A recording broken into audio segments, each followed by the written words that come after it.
So, what if I told you that one of the best corporate turnaround plans ever written is almost 2,000 years old?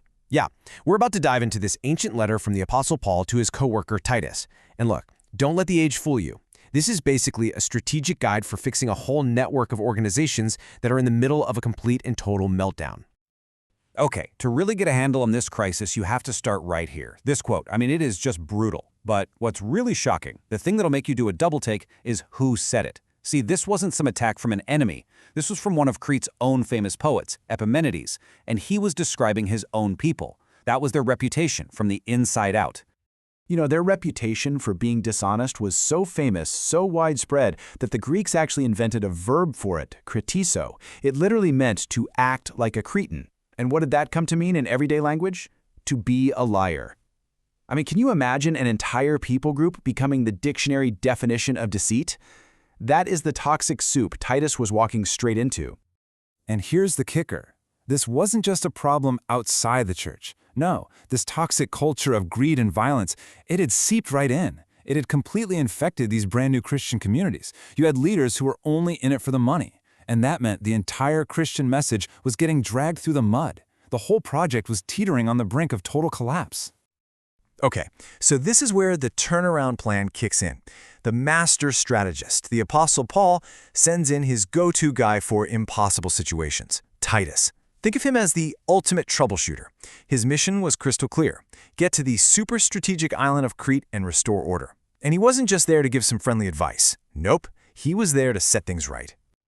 So what's step one in any successful turnaround plan, right? You got to fix the leadership. Paul knew that absolutely nothing else was going to change until the corrupt leaders were dealt with and a totally new, trustworthy team was put in their place. And the difference between the old and the new?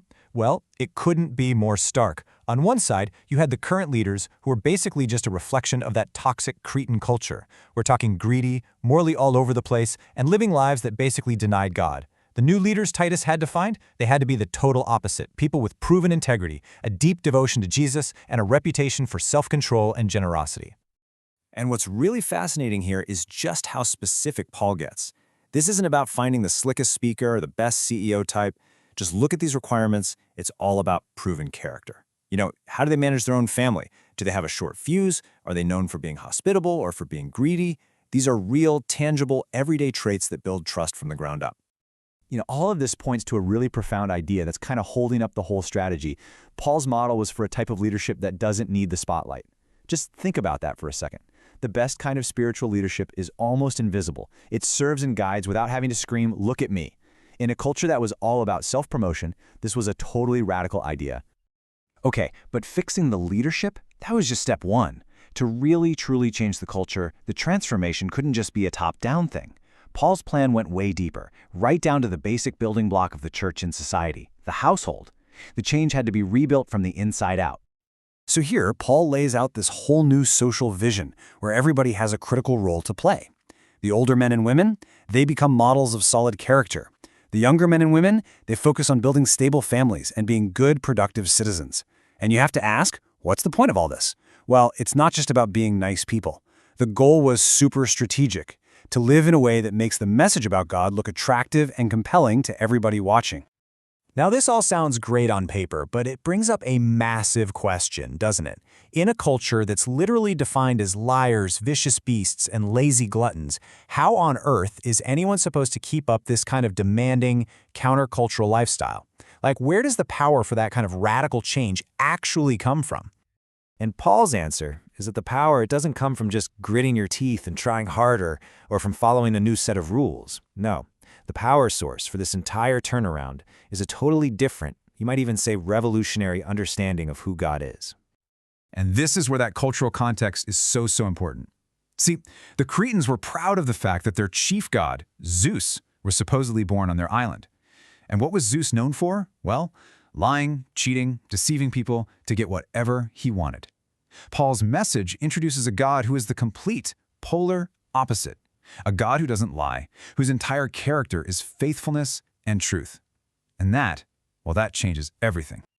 The real motivation, the engine for this new way of life, it's spelled out in this beautiful poem right in the middle of the letter. And the driving force isn't fear, it's not duty, It's what Paul calls God's generous grace. And this grace wasn't just some abstract idea. It actually showed up in the flesh, in the person of Jesus, who gave himself to rescue and redeem the very people who were his enemies. And that grace is what provides the power for real, lasting change. Paul says that through the Holy Spirit, God washed, rebirthed, and renewed people from the inside out. That, right there, that's the engine of the whole turnaround. So what was the ultimate goal here? What was the big picture? Well, it wasn't to run away from the toxic Cretan culture, and it definitely wasn't to wage war on it from the outside. The plan was to transform it from within. And the strategy for how to do this is, honestly, a masterclass in engaging with culture. It's like walking a tightrope. On the one side, don't wage a culture war. But on the other, don't just blend in and lose everything you stand for. The path forward was to wisely participate in public life, to become known as the most peaceable and generous citizens, people who were completely devoted to the common good of their city. You know, at the end of the day, it all boils down to this. The goal was never to win an argument. It was to show the world a more beautiful way to be human. It was to live in such a way that it makes the message about a generous, saving God look, well, beautiful and compelling. Their transformed lives, that was meant to be the best argument they could ever make. And so this ancient turnaround plan leaves us with a really modern challenge, doesn't it? In our own divided and, let's be honest, often toxic cultures, what does it actually look like to wisely participate for the common good without compromising our core values? How do we find that third way between just blending in and fighting endless culture wars? That's the powerful question this 2,000-year-old letter is still asking us today.